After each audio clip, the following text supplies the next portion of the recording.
Educação à distância, mudando realidades.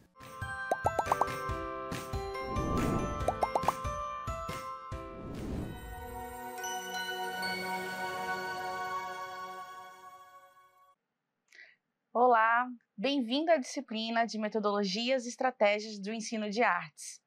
Eu sou Renata Nobre, professora desta disciplina, e antes de iniciarmos o conteúdo, vou fazer minha audiodescrição. Mulher branca, de aproximadamente 1,60 m, cabelos cacheados, soltos, com vestido verde, sapatos claros, e estou nos estúdios do IFRO Campus Zona Norte, Porto Velho, ao fundo branco, com letras grandes escritas EAD, mudando realidades. Então, para iniciar essa disciplina, que vem trazendo aí para vocês conteúdos relacionados ao ensino de artes, nós precisamos entender, primeiramente, quais são os princípios, dessa disciplina.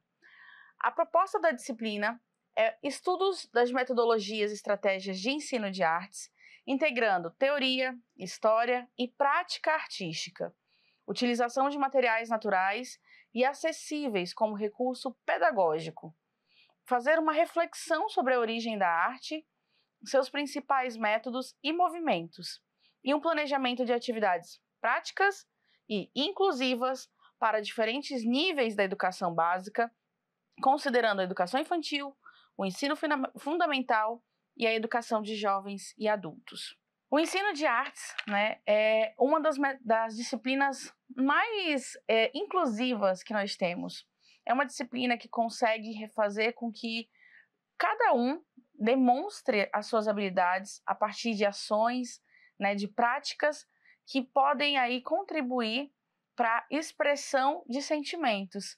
Então, a partir do momento em que nós queremos desenvolver essas expressões, fazer com que os nossos alunos, independentes da série que eles estão, se expressem, coloquem aí seus sentimentos, suas percepções de mundo, nós podemos utilizar das atividades dentro da disciplina de artes. E olha só que legal, a arte, ela tem toda uma história, por trás dela, e tem os principais movimentos e as suas influências dentro da educação. Então hoje, nós vamos estar aí conversando um pouquinho sobre a história, a trajetória da humanidade, juntamente com uma reflexão sobre os contextos sociais, políticos, religiosos e culturais. Cada movimento que influenciou a educação, ao inspirar diferentes formas de ensinar e valorizar a criatividade. Na imagem que nós temos aqui, nós temos uma linha histórica, Primeiro, uma arte bem rupestre, seguida por uma imagem de uma esfinge, que remete aos tempos egípcios, ali a desenvolvimento, a criação da escrita. Em seguida, uma arte focada nos maias, em sociedades realmente antigas, mas com um contexto religioso e cultural que reflete na sociedade como um todo, passando por uma arte mais realista, como bem conhecemos, a imagem de Mona Lisa, uma pintura de Leonardo da Vinci que reflete uma imagem feminina, mas também com traços que são subjetivos para a imagem masculina. E aí nós temos a arte contemporânea, em que uma simples figura pode refletir diversas outras figuras dentro dela, como por exemplo esse que parece um olho, mas pode ser que seja a reflexão de um animal, de um pequeno inseto. Então são ações, que nos fazem refletir mesmo sobre como que nós percebemos a arte no nosso dia a dia. Então, a partir do momento em que nós somos convidados a olhar para essa trajetória da arte na nossa sociedade, no nosso ambiente, enquanto seres humanos, nós percebemos que a arte ela não é uma ação isolada, mas ela faz parte da nossa vida como humanidade. Então, vamos conhecer um pouquinho mais sobre as influências da arte, a história dessa arte? Vamos lá, então. A arte pré-histórica. Primeiro tópico aqui que nós vamos falar hoje. A arte pré-histórica, ela é datada, né, de 3.500 anos antes de Cristo. Olha a reflexão bem interessante nesse momento. Sempre que você visualizar, né, A.C junto de alguma data, de algum ano, é importante você saber que isso é uma lógica né, dos seres humanos de entender que vem antes e depois de Cristo, né? Essa idade de Cristo, ela é uma reflexão que nós temos sobre o tempo em que a humanidade existe, tá bom? Então, essa primeira data aqui, nós sabemos que é 3.500 anos antes de Cristo. Características dessa arte pré-histórica: pinturas rupestres, esculturas pequenas. A função tinha uma função ritualística e mágica ligada à caça e à fertilidade. Então, existem parques nacionais e parques internacionais em que as imagens, né, de seres como animais ou até mesmo expressões de comportamentos humanos foram grifadas em pedras, né, nas rochas. E essas imagens existem até hoje, muitas vezes grifadas em cavernas, em espaços mais isolados, que trazem aí uma reflexão sobre a forma, né, ou o comportamento que os seres humanos tinham no período em que elas foram desenhadas. Então, esse grafismo rupestre, ele faz uma contagem da história através dessas pequenas imagens. Existem outras formas de representação rupestre, mas sempre levando bastante em consideração materiais naturais, tá bom? Então, nós podemos aí trazer como exemplos de materiais naturais utilizados, além das rochas, né, pedras que são usados como ferramentas, madeiras, tintas naturais. Então, é uma atividade com pouquíssimos materiais que não sejam de origem da natureza ou de fácil acesso na natureza.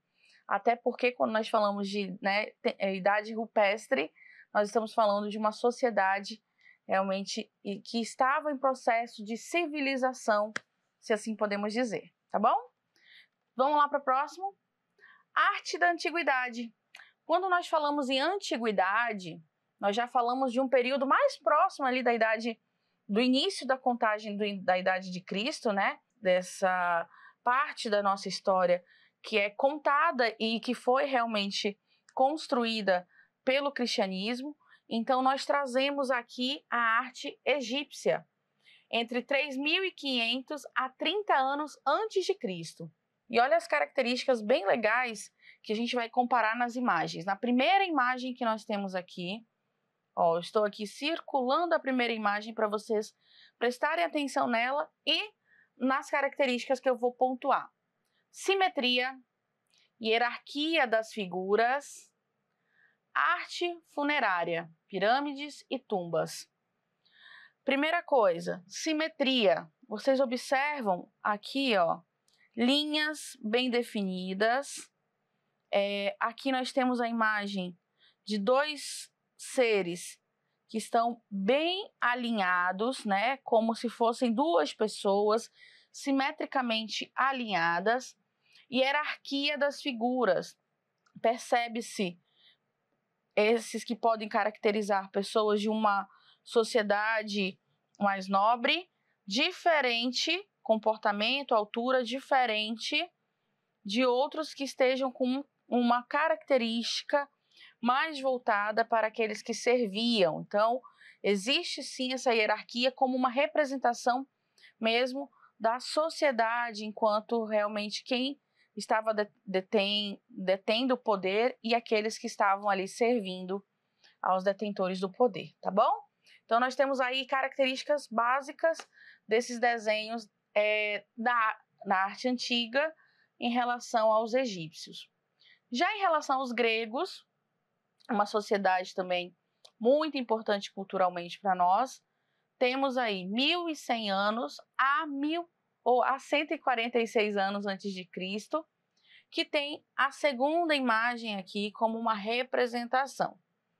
Nessa segunda imagem nós temos a idealização do corpo humano, busca da perfeição estética. A segunda imagem, é uma imagem que reflete exatamente um rosto e vocês percebem os detalhes, né, nessa figura, sendo ela bem definido o seu rosto, cabelo alinhado, e todos os detalhes que compõem provavelmente aqui uma armadura ou parte de um corpo que não é um corpo fora do padrão, né? É um corpo esteticamente alinhado e a gente chama um corpo magro, né? Um corpo com definições, tá bom?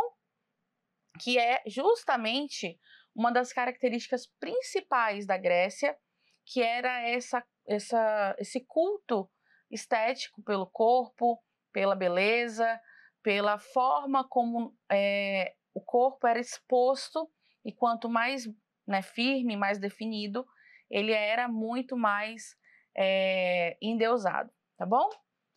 E aí nós vamos voltando aqui para nossos conceitos e entramos na arte romana, que também tem uma figura muito próxima da Grécia, né, da Idade Grega, de 753 anos antes de Cristo até 476 depois de Cristo. Então foi uma das sociedades mais longínquas que nós tivemos, que trouxe tanto parte dessas características gregas, que são monumentos bem grandes, assim como também os gregos tinham colunas, grandes representações de estruturas para levar a essa sensação da proximidade com o céu, né, dessa proximidade entre os deuses e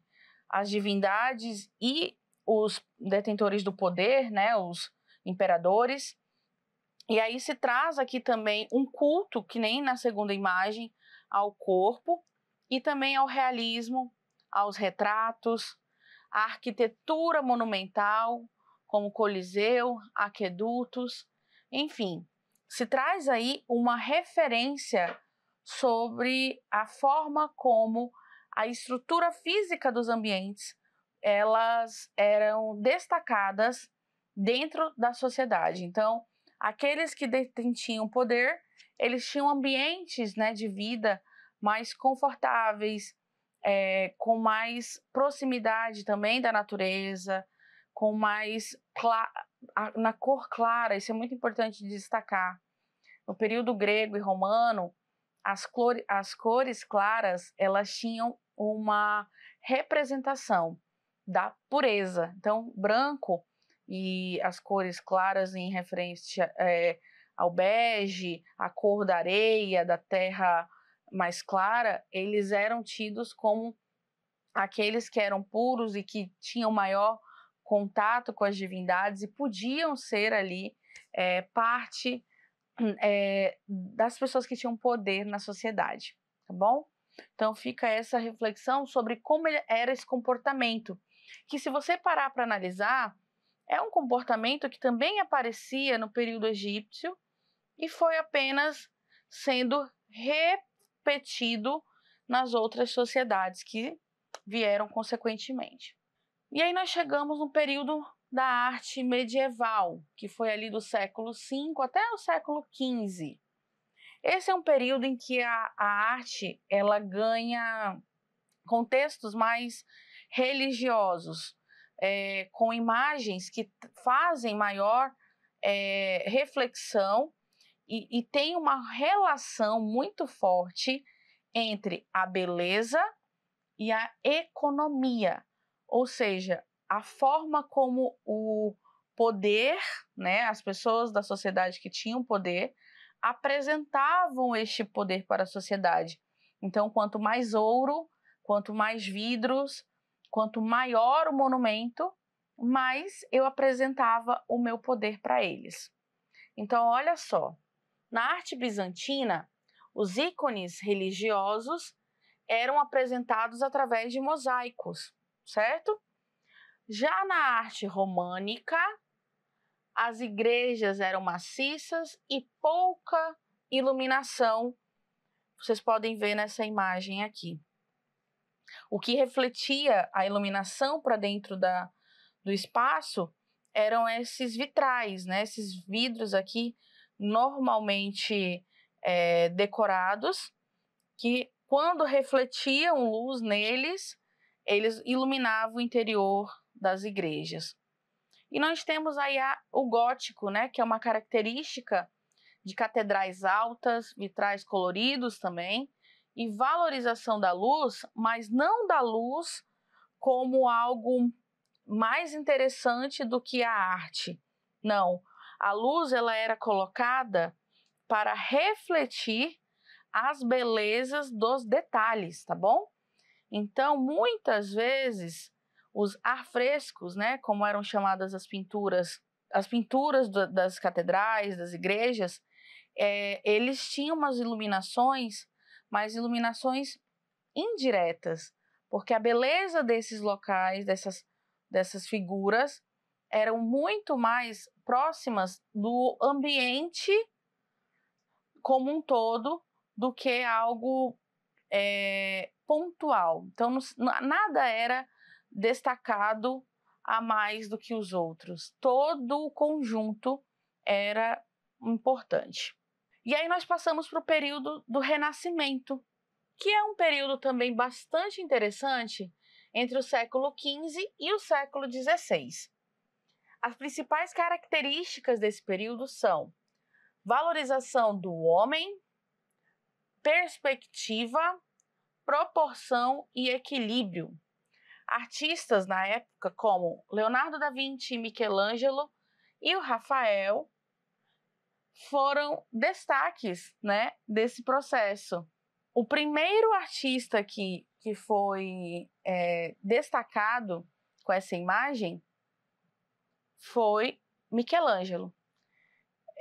Essa imagem ela reflete exatamente a valorização do homem na primeira figura e o contato desse homem, né, com Deus, representado aqui na segunda figura.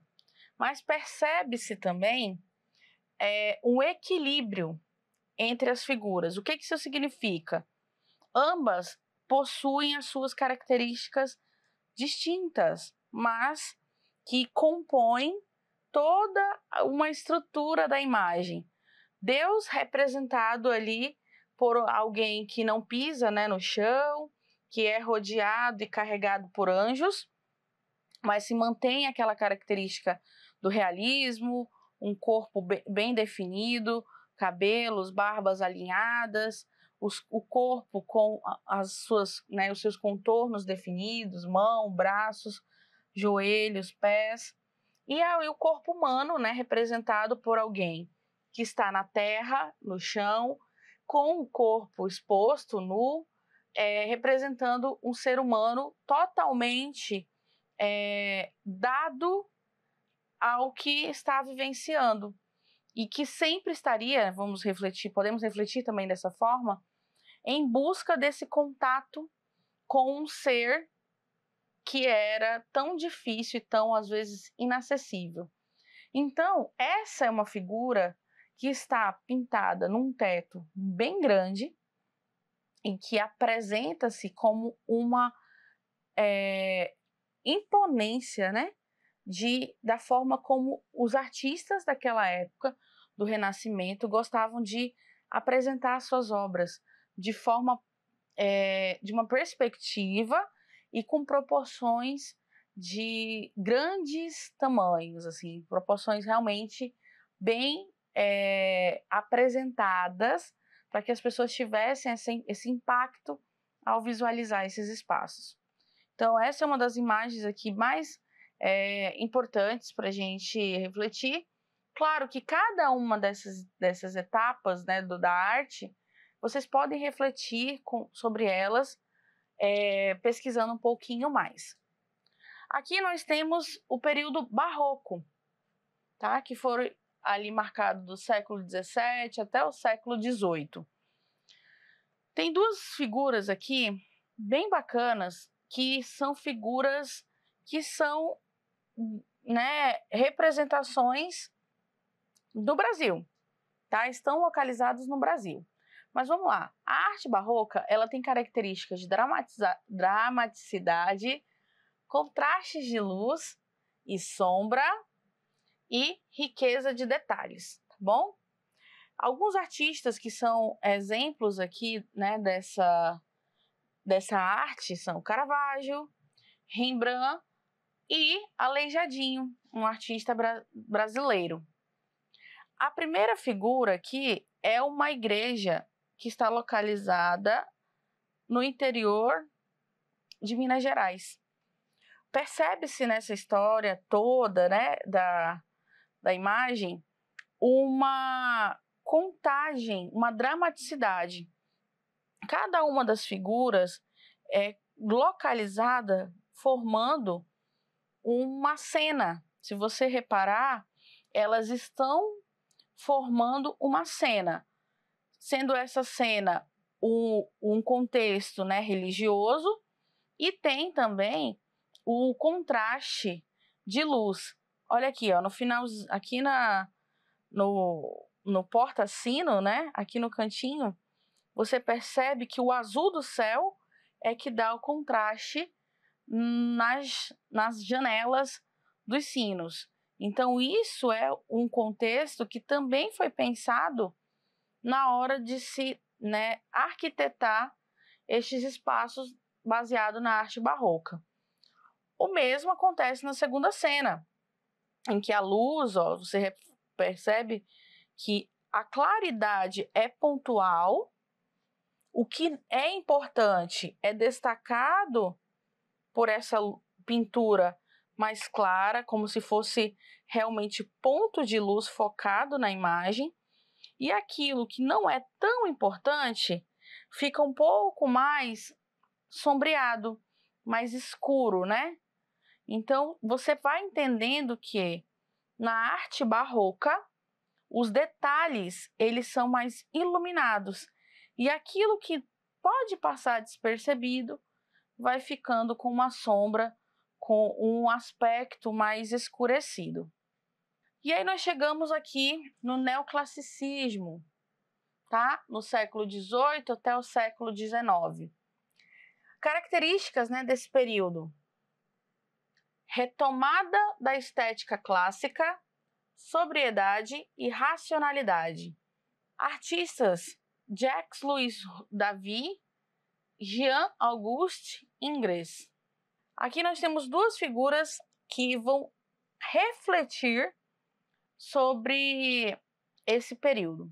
Primeiro, o Coliseu, ele é uma figura, né, de um monumento do período romano, certo? Mas aqui nós não estamos focando no monumento Coliseu.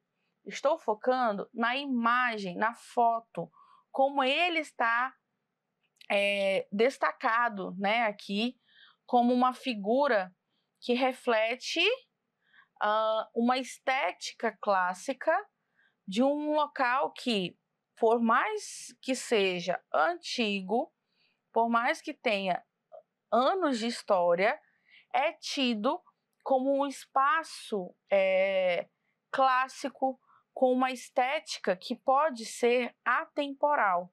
Então, o que vai refletir nessa imagem aqui é a figura como uma imagem fotográfica e não só o monumento como o ambiente aqui que está sendo destacado, tá bom?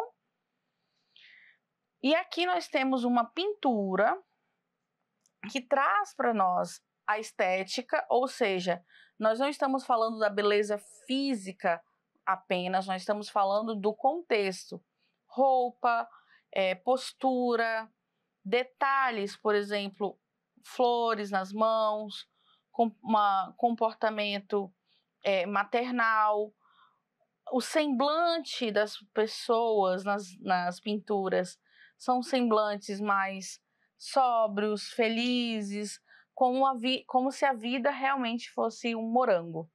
E aí, nesse aspecto, nós temos aqui um período mais social, em que a sociedade rica, né, da época se apresentava, faziam seus autorretratos, expunham suas famílias em fotografias, mas já chegando, né, a era da fotografia ali, mas trazendo imagens para destacar ali a sua beleza. Já no iniciozinho do século XIX, é que houve esse contexto, né, da fotografia sendo já trazido para a sociedade, e se houve aí a reflexão sobre qual era o comportamento social da época. Então, as pessoas queriam mostrar, quanto maiores os seus autorretratos, mais imponentes elas eram para a sociedade. E esse comportamento do início do século XIX, né, que veio refletir aqui no romantismo no século XIX como um todo. São características de emoção, imaginação, exaltação da natureza e da liberdade. Artistas como Delacroix, Goya e Turner refletem a sociedade, o comportamento da sociedade, refletem principalmente a postura, né, das pessoas, como elas se arrumavam, como elas estavam organizadas, então, e a beleza, principalmente, era tida como um padrão, tá? Então, os cabelos sempre alinhados, a pele bem tratada, né, cada vez refletida, cada vez mais em pinturas claras, roupas sempre volumosas, e quanto mais volume, mais caras, né, vamos dizer assim. Então, é bem uma reflexão neoclássica mesmo sobre comportamento social.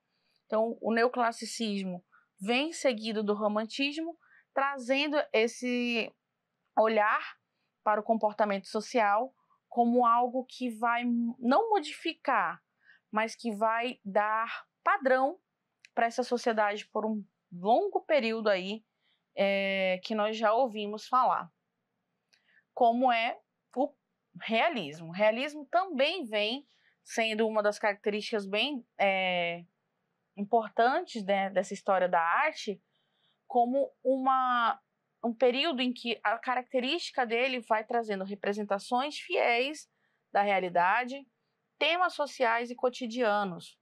Carbot e Millet, eles fazem essas representações principalmente de contextos dos trabalhadores e contextos que mostram a forma como aqueles, né, que tinham liberdade, tinham posturas, como que essas pessoas realmente estavam ali, inseridas em uma sociedade que estava se desenvolvendo na medida do possível, mas mostram detalhes relacionados, por exemplo, a tipos de roupa, né, a forma como estavam alinhados os seus pertences, os tipos, né, de calçados também.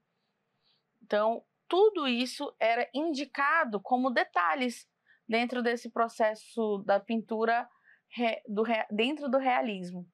Então, esses temas sociais, que é justamente essa postura da sociedade no ambiente, era muito destacado nessas pinturas também, no período do realismo. E aí, no finalzinho já do século XIX, começa uma nova regra, né, das artes, né, que é a liberdade mesmo, a pintura mais livre, é deixar mesmo os sentimentos serem aflorados, e com isso existia uma necessidade de deixar as pinceladas mais rápidas, que é o caso de Monet, Renoir e Degas. E quando existe aí pinturas como O Grito, você percebe que existe uma forma de se olhar para a arte como algo além do realismo, né? Como um sentimento de verdade. Então, as cores diversas, o movimento das ondas das cores, né? Como eles se portam, a expressão dentro do contexto aqui, a postura das figuras expostas, tudo isso aqui vai refletindo algo que não é real, é algo que vem da mente.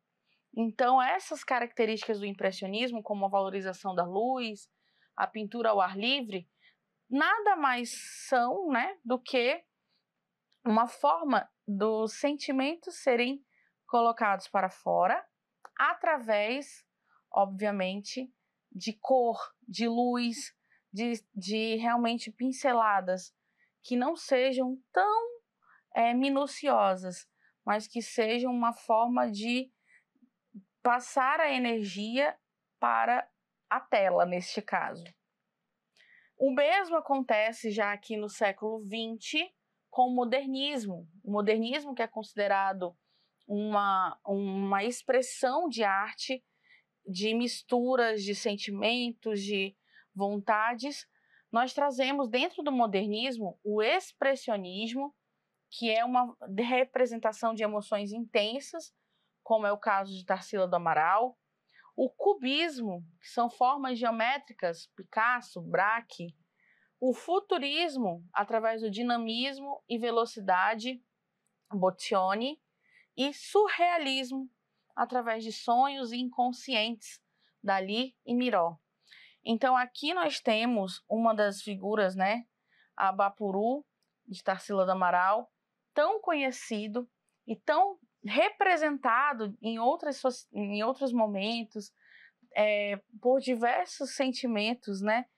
Se faz uma reflexão até hoje sobre o que ela queria, né, apresentar com essa figura, com essa pintura. E todo mundo tem uma fala sobre a figura que ela representou. Mas a verdade é, partindo de uma artista que tinha emoções intensas e tentava expressá-las nas artes, nós nunca saberemos, porque eram expressões particulares de Tarsila. E isso significa o quê? Que quando nós nos propomos a fazer uma ação de uma atividade artística, nós não podemos nos medir ou medir os esforços daqueles que estão desenhando, pintando, decorando, recortando, enfim, não podemos compará-los aos esforços dos outros. Cada um vai se expressar à sua maneira. E quando nós chegamos aqui na arte contemporânea, no século XX para o século XXI, nós temos características de experimentação, ruptura com padrões tradicionais, uso de novas mídias. Uma das expressões mais interessantes que eu particularmente já vi de perto, e nós aqui na nossa cidade, falando da cidade de Porto Velho, por exemplo, nós temos uma pintura desse nível, do artista Cobra. Ele fez essa pintura em um dos prédios de São Paulo, que reflete Oscar Niemeyer, um dos arquitetos responsáveis pela primeira fase, né, da construção da nossa capital do Brasil, Brasília. E esse arquiteto tem toda uma representatividade dentro da arquitetura, da forma como o modernismo da arquitetura chegou ao Brasil. Então, Cobra, quando homenageia ele, não só reflete a figura, né, do Oscar Niemeyer na parede de um prédio, ele traz aí a arte contemporânea, com reflexos de grafismo, com reflexos do grafite também, que são cores vivas, com desenhos mais geométricos, que vão dando cor e vida para uma imagem.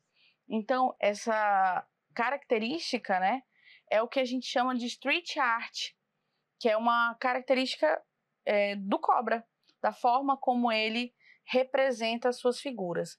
Então, se você tiver curiosidade também de saber um pouco mais sobre esse artista, vale muito a pena. E outros movimentos, como arte conceitual, performances, puppet art, são ações que fogem do padrão das características de quadro, telas, né? Pincel e tinta, e passam para outros materiais, como o exemplo dessa imagem aqui. Isso aqui é uma escultura, provavelmente de um material que foi fundido, ou seja, esteve em contato com um calor muito alto e que, todo contorcido, se transformou em arte. Então, nesse período aí da arte contemporânea, nós saímos do contexto do básico da tinta, papel ou lápis, né? E vamos aí para experimentação com outros materiais.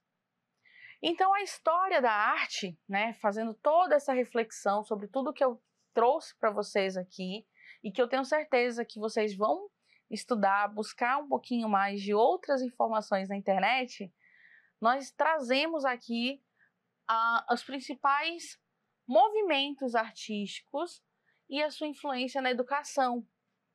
E como que eu consigo chegar, na verdade, a uma estrutura artística, né, para entender melhor como que seria o pensamento de um artista. Primeiro, ele passa pelo processo de criatividade. Então, ali surge uma ideia, surge um momento, surge uma situação que me faz querer melhorar o que eu estou fazendo, que me faz querer materializar os meus sentimentos, os meus pensamentos. A partir disso, entra-se o processo de pesquisa. Quais são os materiais que eu vou utilizar? O que eu quero? Qual é o tamanho que eu quero fazer, né, a minha materialização? Depois entra o processo de estudos de como aquele material pode ser manuseado, como aquele material precisa ser organizado. Entra o processo, minha gente, de planejamento. Por mais que pareça simples, todo artista planeja a sua arte. Ele, claro que tem um momento ali de idealizar, de pensar, de criar, mas até que aquilo se transforme em matéria, né, material concreto, ele precisa passar por essas etapas. E o de planejamento é super importante, porque a partir do momento em que eu planejo algo, eu vou conferir se eu tenho os materiais necessários, se o tempo que eu preciso, que eu vou levar para que aquilo ali se organize, se materialize. E aí sim, depois de tudo planejado, materiais organizados, eu vou colocar a minha expressão, ou seja, os meus sentimentos para fora, e vou materializar aquela ideia. E aí entra um outro processo. Depois que o material está pronto, entra o processo de compreensão da minha arte. Alguns artistas, quando vão explicar, por exemplo, uma escultura, eles colocam o sentimento da escultura no momento da criação dela. Se passa alguns anos, aquela escultura, principalmente na arte contemporânea, ela vai ganhando outros sentimentos. E são sentimentos de pertencimentos à sociedade. Então, cada sociedade, cada momento da sociedade vai interpretando a arte ao seu tempo. Então, é importante que, a partir do momento em que o artista cria, ele não fique preso àquele sentimento, porque senão ele não conseguirá nunca criar novamente outros trabalhos, porque ele sempre vai estar ligado àquele pequeno detalhe do que os outros vão pensar do que eu criei. Então, a maioria dos artistas que tem essa liberdade de expressão, e isso trazendo para a arte contemporânea, eles refletem sobre a necessidade de passar os sentimentos dele do momento para aquele produto, para aquele material, e a partir dali ele lançar esse produto ao mundo para que as pessoas reflitam sobre ele. Então fica muito, é muito importante essa reflexão também nossa. Então esse aqui seria um passo a passo para que exista a materialização de um trabalho, né, artístico. E pensando sobre materialização, essa nossa disciplina é uma disciplina que vai trazer para vocês uma proposta, tá? Nós vamos estar realizando 3 atividades aqui nas nossas próximas unidades. A primeira atividade é uma atividade que você pode realizar com todas as nossas faixas etárias de educação. Educação infantil, educação do ensino fundamental e educação para jovens e adultos. Mas na educação infantil, ela tem um contexto mais lúdico, porque mexe com cores, mexe com o efeito da luz, né, que é realizado pelo giz de cera com a tinta guache. Então, a gente vai fazer aqui um quadro de pinturas com tinta guache e giz de cera. A nossa segunda atividade é uma atividade muito interessante para você realizar como uma maquete, né, de vulcão. Ou seja, nós vamos ter uma atividade aqui principalmente para o ensino fundamental.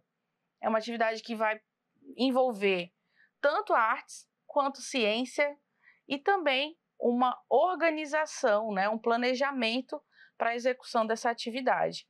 Então, nós vamos ter aí uma atividade proposta que vai levar um trabalho, na verdade, em equipe. A maioria das vezes que essa atividade ela é colocada como atividade escolar, ela é uma atividade que é mais longa, que pede que todos os participantes realmente se envolvam. Então, eu espero que vocês, ao assistirem a nossas próximas videoaulas, também realizem essas atividades. Por último, minha gente, essa terceira atividade aqui, que é a nossa pintura com tintas naturais. Então, essa atividade ela vai ser proposta, para a educação de jovens e adultos, mas ela também pode ser utilizada na educação infantil, no ensino fundamental. Mas por que ela vai ser uma proposta para a educação de jovens e adultos? Porque nós vamos refletir aqui sobre materiais que nós temos em casa e que muitas vezes muitos de nós usamos no nosso dia a dia para fazer uma comida, para realmente quando nós estamos caminhando em algum local, nós vamos percebendo o ambiente. Então é muito interessante trazer coisas, materiais que nós temos para a sala de aula, recursos, né, do dia a dia para as nossas aulas. E aí a pergunta reflexiva que eu faço para vocês: vamos liberar nossa criatividade com essas atividades? Então, trazendo aí as nossas reflexões sobre todos esses conteúdos, né, da história da artes, eu trago para vocês: tudo que você pode imaginar é real. Então, vamos transformar a nossa disciplina em materiais reais. Eu espero você nas nossas próximas aulas e espero que você também coloque em prática o que nós vamos aprender juntos aqui. Até mais!